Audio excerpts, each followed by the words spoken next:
باللہ من الشیطان الرجیم بسم اللہ الرحمن الرحیم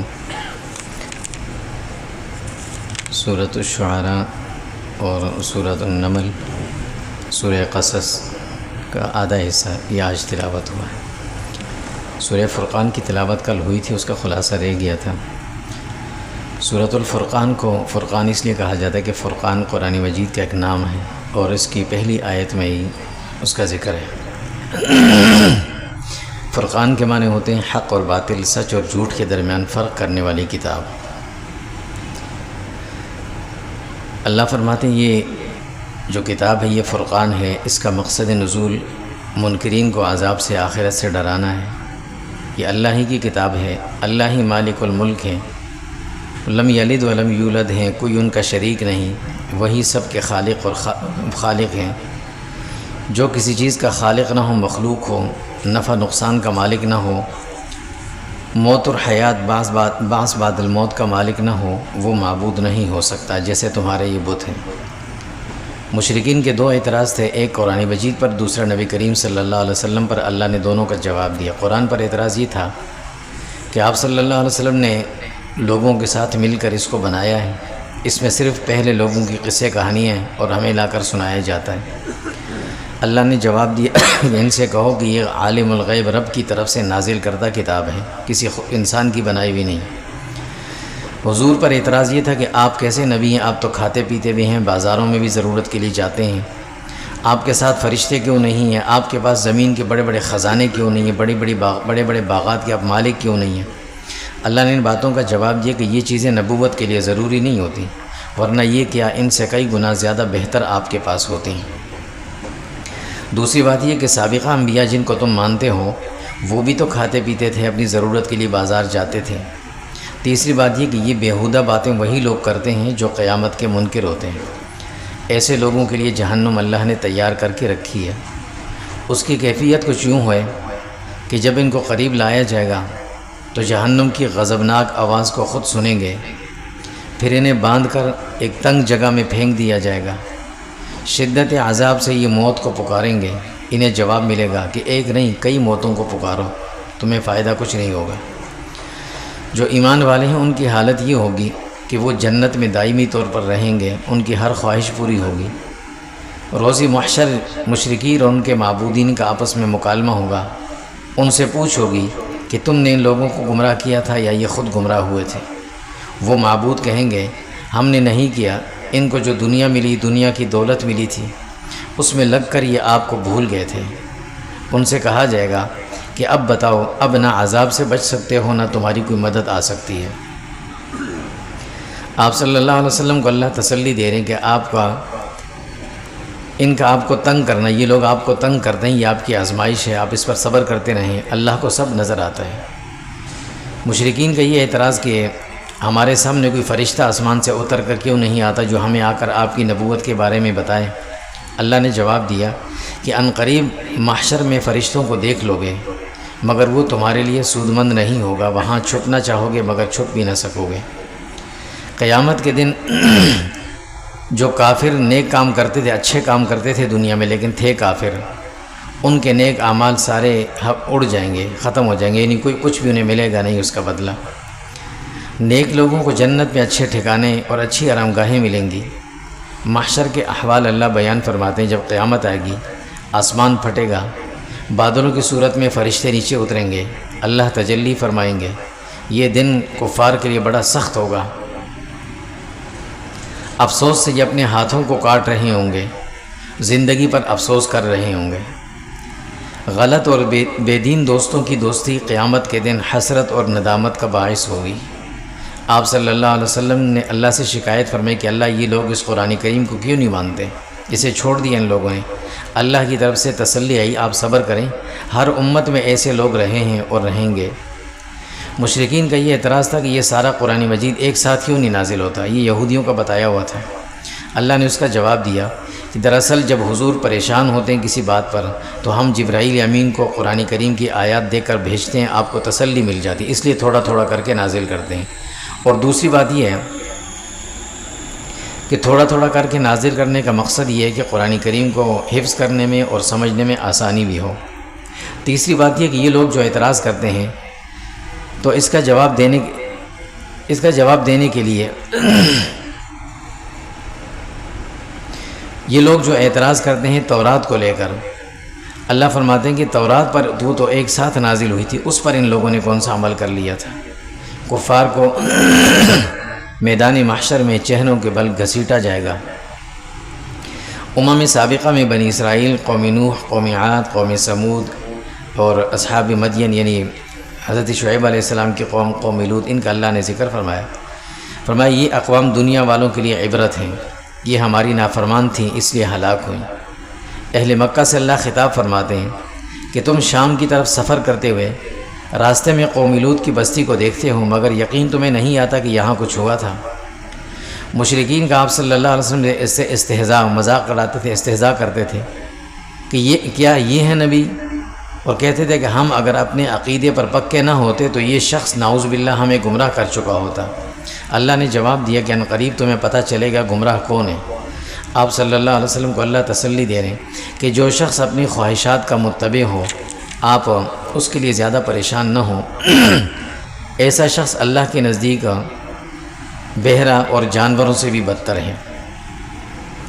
اللہ کی وحدانیت اور قدرت کاملہ کے عقلی دلائل اللہ نے ذکر فرمائے کہ انسان کا اور ہر چیز کا سایہ کبھی کم ہوتا ہے کبھی بڑھتا ہے۔ رات کے اندھیرے کو دیکھو اسے اللہ پھیلاتے ہیں، نیند کو اللہ نے ذریعہ آرام بنایا، دن کو روشن کیا اور ذریعہ معاش بنایا، آسمان سے صاف پانی برسایا پھر اس پانی کو 3 حصوں میں تقسیم کیا، زمینوں کے لیے، کچھ جانوروں کے لیے، انسانوں کے لیے، پھر بھی اللہ کی نافرمانی کرتے ہو۔ آپ صلی اللہ علیہ وسلم کو اللہ تسلی دے رہے ہیں کہ اگر ہم چاہتے تو ہر بستی میں الگ الگ نبی بھیج دیتے جیسے پہلی امتوں میں ہوا، لیکن یہ کام صرف آپ کو سونپا گیا ہے۔ آپ صلی اللہ علیہ وسلم کے توسط سے اللہ تعالیٰ اس امت سے مخاطب ہو کر فرماتے ہیں کفار کی باتیں نہ مانیں، ان کا مقابلہ کریں دلائل سے۔ اللہ کی قدرت کے دلائل دیکھیں کہ میٹھے اور کھارے سمندر کو ایک ساتھ چلایا، انسان کو حقیر پانی سے پیدا کیا، پھر اس کے خونی اور سسرالی رشتے قائم کیے۔ جو نفع اور نقصان کا مالک نہیں ہو سکتا وہ معبود بھی نہیں بن سکتا۔ آپ صلی اللہ علیہ وسلم کی حیثیت بشیر اور نذیر کی ہے۔ ان کفار سے یہ کہہ دیں کہ مجھے تم سے کوئی معاوضہ نہیں چاہیے، تمہارا راہ راست پر آنا مجھے مطلوب ہے۔ اللہ کی ذات پر بھروسہ رکھیں، اللہ کی حمد و ثنا کرتے رہیں، وہ خبیر بھی ہیں، خالق بھی وہی ہیں۔ کفار کی ہٹ درمیوں کا اللہ نے جواب دیا، ذکر کیا اس کا۔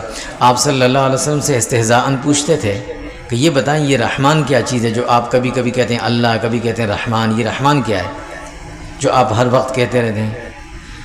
اللہ نے اس کا جواب دیا کہ یہ اللہ ہی کا نام ہے، اللہ ہی کا صفتی نام ہے۔ اللہ ہی نے زمین اور آسمان، چاند، ستارے، دن اور رات کو پیدا فرمایا۔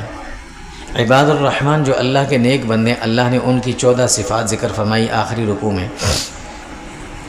زمین پر آہستہ چلنا، جہلا سے اچھے انداز سے بات کرنا، راتوں کو اللہ کی عبادت کرنا، عذاب جہنم سے پناہ کی دعا مانگنا، اخراجات میں میانہ روی اختیار کرنا، اسراف، تبذیر اور تقتیر یعنی بخل ان سے بچنا، شرک نہ کرنا، قتل نہ کرنا، زنا سے بچنا، ہر وقت توبہ کرتے رہنا، اعمال صالحہ کرنا، جھوٹی گواہی نہ دینا، برائی کی جگہوں سے دور رہنا، فواحشات کے پاس سے اگر گزر ہو تو نظریں چھپا کر گزر جانا، اللہ کا حکم دھیان سے سننا، اپنے گھر والوں کو نیک و صالح بنانے کی دعائیں مانگنا، یہ عباد الرحمن کی صفات اللہ نے ذکر کی۔ فرمایا ایسے لوگوں کا بدلہ جنت الفردوس ہے۔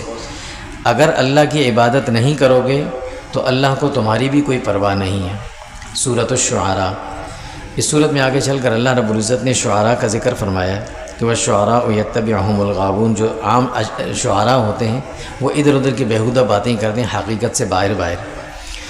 اسی مناسبت سے اس کا نام سورۃ الشعراء ہے۔ سب سے پہلے اللہ نے قرآن کریم کی حقانیت کا اعلان فرمایا، آپ صلی اللہ علیہ وسلم کو تسلی دی کہ مشرکین کے ایمان نہ لانے پر پریشان نہ ہوں۔ زبردستی کسی کو مسلمان بنانا مقصود بھی نہیں، ورنہ ہمارے لیے یہ کام کوئی مشکل نہیں ہے۔ زمین آسمان میں اللہ کی قدرت کی بے شمار نشانیاں موجود ہیں، عقل والوں کے لیے یہ کافی ہیں۔ حضرت موسیٰ علیہ السلام جب مدین سے واپس آئے تھے، فرعون کے پاس جب پہنچے تو فرعون کے ساتھ کچھ مکالمہ ہوا تھا، اس کا اللہ نے ذکر فرمایا۔ فرعون نے اپنے احسانات جتلانا شروع کیے، ہم نے تمہاری پرورش کی، تم نے قتل بھی کیا، پھر بھی ہم نے تمہیں چھوڑ دیا۔ حضرت موسیٰ علیہ السلام نے جواب دیا کہ وہ جو مجھ سے قتل ہوا تھا وہ میری خطا تھی، میں نے اللہ سے معافی مانگ لی تھی۔ جہاں تک میری پرورش کا سبب ہے تو تم تھے، تو تم بچوں کو قتل نہ کرتے تو میں تمہارے پاس نہ آتا۔ تیسری بات یہ کیا اس کا بدلہ یہ ہے کہ تم نے میری ساری قوم کو غلام بنایا ہوا ہے۔ توحید کے دلائل دیے اور معجزات دکھائے۔ پھر اس کے بعد جو پورا واقعہ اللہ نے ذکر کیا، مختصراً قوم کو لے کر وہاں سے نکلے اور فرعون غرق ہو ہلاک ہو گیا ومائے قوم کے۔ حضرت ابراہیم علیہ السلام کا اللہ نے ذکر فرمایا کہ نبوت ملنے کے بعد انہوں نے پہلی دعوت اپنے والد اور قوم کو توحید کی دی اور احوال قیامت ان کو بتائے۔ قوم نوح، قوم عاد، قوم سمود، قوم لوط، قوم شعیب، ان کا اللہ نے یہاں ذکر فرمایا، ان کی تفصیل پہلے گزری ہے۔ قرآن کریم کی حقانیت کے دلائل، مشرکین جو اعتراض کرتے تھے کہ یہ من گھڑت کتاب ہے۔ دوسرا اعتراض یہ تھا کہ نعوذ باللہ ثم نعوذ باللہ، یہ شیطانی باتیں آج شیطان آپ کو بتاتا ہے۔ اللہ نے جواب دیا کہ یہ اللہ کی کتاب ہے، جبرائیل امین لے کر آئے ہیں۔ آپ صلی اللہ علیہ وسلم کے قلب مبارک پر اللہ نے اس کو نازل کیے، تمام محفوظ مقامات ہیں۔ عربی میں ہے، کسی اور زبان میں ہوتی ہے تو تم اعتراض کرتے ہیں۔ اس کا ذکر سابقہ کتابوں میں بھی موجود ہے، بنی اسرائیل کے علماء بھی اس کو جانتے ہیں۔ دوسرے اعتراض کا جواب کہ تم نے یہ کہا کہ یہ شیطان کی باتیں، نعوذ باللہ، شیطان قرآن کو لے کر کیسے آ سکتا ہے؟ اس کے لیے تو مناسب ہی نہیں ہے۔ قرآن اور شیطان یہ کیسے ہو سکتا ہے؟ اس کو تو طاقت ہی نہیں ہے کہ آسمانوں پر جائے، آسمانوں پر تو اس کا جانا ہی ممنوع ہے۔ شیطان جھوٹوں اور گناہ گاروں کے پاس آتے ہیں، جیسے نجومی ہو گئے۔ آپ صلی اللہ علیہ وسلم کو اللہ تسلی دے رہے ہیں کہ ان کی باتوں سے پریشان نہ ہوں، ان کے دلوں پر مہر لگی ہوئی ہے۔ ہاں، جب موت یا عذاب کو دیکھیں گے تب یہ مہلت بھی مانگیں گے، مگر انہیں مہلت نہیں ملے گی اور فائدہ کچھ نہ ہوگا۔ جنتی قومیں، جتنی قومیں تباہ ہوئی ہیں، اس سے پہلے جتنی بھی قومیں تباہ ہوئی ہیں، ان کے پاس اللہ کی طرف سے رسول ضرور آئے تھے۔ آپ صلی اللہ علیہ وسلم پر لوگوں کا یہ تیسرا اعتراض کہ نعوذ باللہ آپ تو شاعر ہیں، اللہ نے اس کا جواب دیا کہ شعراء کی ساری باتیں خیالی ہوتی ہیں اور یہ قرآن کریم تو سارا حقیقت پر مبنی ہے۔ شعراء جو کہتے ہیں وہ کر نہیں سکتے، نہ ہو سکتا ہے۔ آپ صلی اللہ علیہ وسلم کا کلام ایسا ہرگز نہیں ہے۔ حضرت حسان رضی اللہ تعالیٰ عنہ نے جب یہ آیتیں نازل ہوئی تو حضور کے پاس آ کر پوچھا کہ یا رسول اللہ، میں بھی تو کبھی کبھی اشعار پڑھتا ہوں، آپ کہتے ہیں مجھے تو میں پڑھتا ہوں۔ اللہ نے یہاں شعراء کی مذمت کی ہے تو کیا میں اشعار پڑھنا چھوڑ دوں؟ آپ نے فرمایا نہیں، تم اشعار پڑھا کرو۔ اشعار ایسے ہوں جس میں اسلام کی تعریف ہو، قرآن مجید کی تعریف ہو، نبی کی تعریف ہو، اور جس میں اسلام کی تعریف، اسلام کے شاعر کی تعریف ہو، تو ایسے اشعار پڑھنا یہ جائز ہے، آپ پڑھا کریں۔ آپ صلی اللہ علیہ وسلم کے توسط سے اللہ تعالیٰ نے کچھ احکامات دیے کہ شرک سے بچو، اپنے اہل و عیال کو دین کی طرف راغب کرو، ایمان والوں سے نرمی کرو، جو لوگ عمدن نافرمانی کرتے ہیں، مانتے بھی نہیں ہیں، ان سے کنارہ کشی اختیار کر لو، اللہ پر بھروسہ رکھو، وہ ہر حال میں آپ کو دیکھ رہے ہیں۔ سورۃ النمل، اس سورت کو سورہ نمل اس لیے کہا جاتا ہے کہ اس میں چونٹی کا ذکر ہے۔ نمل چونٹی کو کہتے ہیں۔ اگر ذکر آئے کہ حضرت سلیمان علیہ السلام سے چونٹی نے جو بات کی تھی اس کا اللہ نے ذکر فرمایا تھا۔ قرآن کریم کی حقانیت اور صداقت کا اللہ نے اعلان فرمایا، اس کے اوصاف بتایا کہ یہ ہدایت ہے سب کے لیے، خوشخبری ہے اہل ایمان کے لیے۔ ایمان والوں کے اوصاف یہ ہیں کہ وہ نماز کے پابند ہوں گے، زکوٰۃ کے پابند ہوں گے، آخرت پر یقین رکھنے والے ہوں گے۔ اللہ نافرمانوں کو ان کے اچھے کام بنا کر اپنی قدرت کی دلیل دکھاتے ہیں کہ ان کے بھی سارے کام بن رہے ہوتے ہیں، مگر وہ غور نہیں کرتے کہ ہمارے نافرمانی کے باوجود ہمارے سارے کام کیوں بن رہے ہیں، اللہ ہی کرا رہے ہیں۔ پھر نتیجہ یہ ہوتا ہے کہ وہ سخت عذاب میں مبتلا ہو جاتے ہیں۔ حضرت موسیٰ علیہ السلام جب مدین سے واپس آئے تو اس کا ذکر اللہ نے یہاں دوبارہ فرمایا۔ داؤد علیہ السلام، سلیمان علیہ السلام، حضرت یعقوب علیہ السلام، اور ان کا اللہ نے یہاں ذکر فرمایا۔ سلیمان علیہ السلام کے کچھ معجزات ذکر فرمائے۔ حضرت سلیمان علیہ السلام کا جو تخت تھا اس کا اللہ نے ذکر فرمایا، اور ملکہ بلقیس کا ذکر ہوا یہاں پر۔ یہ ایک مشہور واقعہ حضرت سلیمان علیہ السلام کے زمانے میں، ملکہ بلقیس جو یمن کی ایک بہت بڑی بادشاہ یعنی ملکہ تھی، اس کا پورا تفصیلی واقعہ اللہ نے یہاں ذکر فرمایا۔ اس کی تفصیل پہلے گزری ہوئی ہے، وہاں یوٹیوب پر موجود ہے۔ قوم لوط، قوم سمود کا اللہ نے ذکر فرمایا۔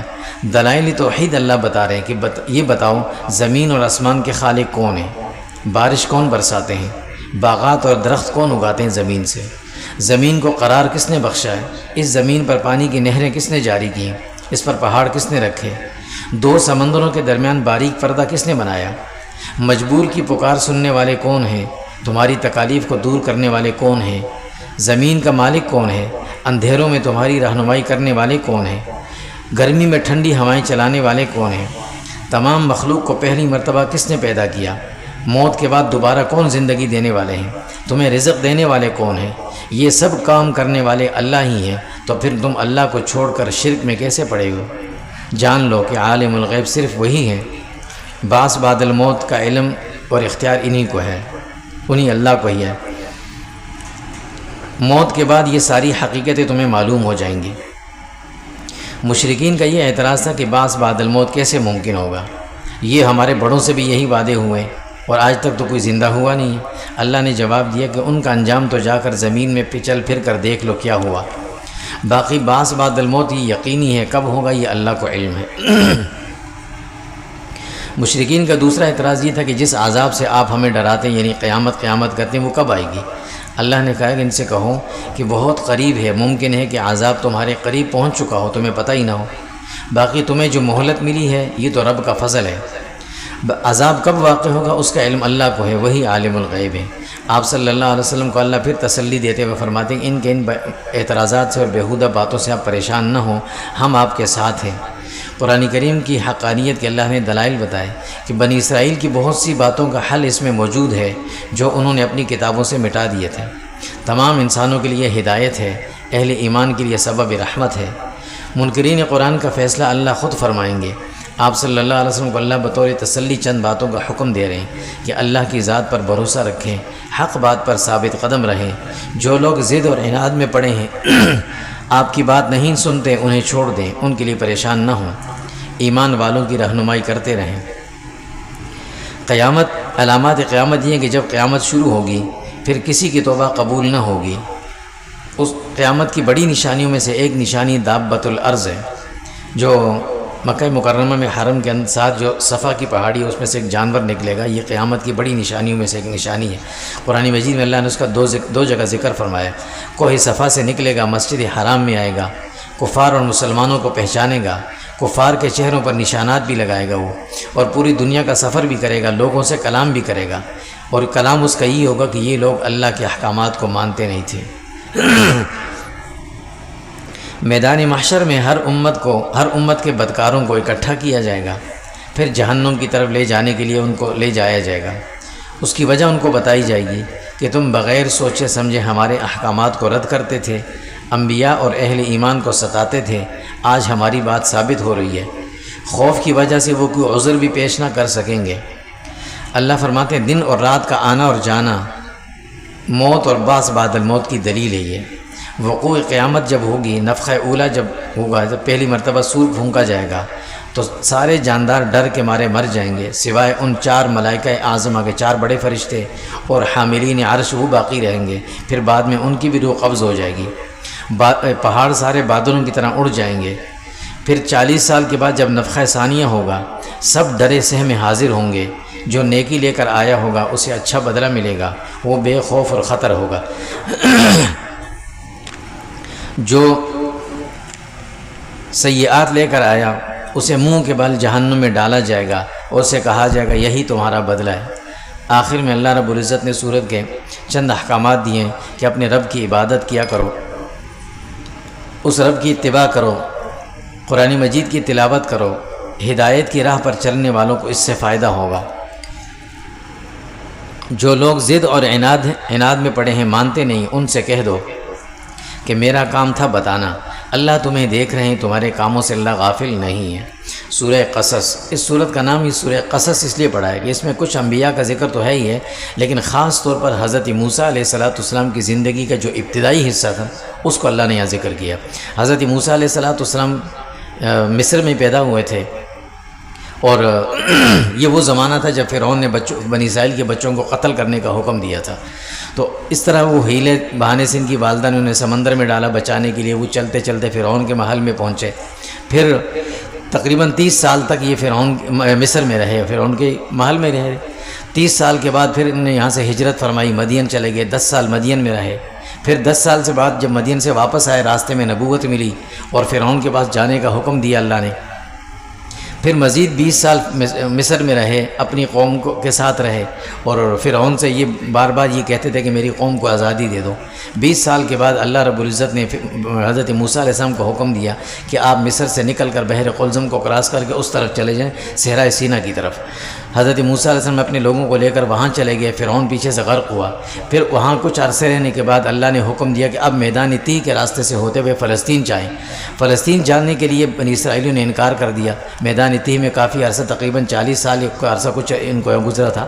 حضرت موسیٰ علیہ السلام کو تو اس سے پہلے انتقال ہو گیا تھا۔ حضرت موسیٰ علیہ السلام اور حضرت ہارون علیہ السلام دونوں بھائی تھے، ہارون علیہ السلام بڑے تھے، ان دونوں کا وہاں انتقال ہو گیا تھا، اور پھر بنی اسرائیل 40 سال تک میدان تیہ میں محصور رہے۔ اس کے بعد پھر ان کو اجازت ملی، اور پھر حضرت یوشع بن نون جو تھے جن کو نبوت ملی، ان کے ساتھ پھر مل کر واپس فلسطین پہنچے یہ لوگ، یہ بنی اسرائیلی۔ تو یہ تو خیر میں نے مختصراً بتایا۔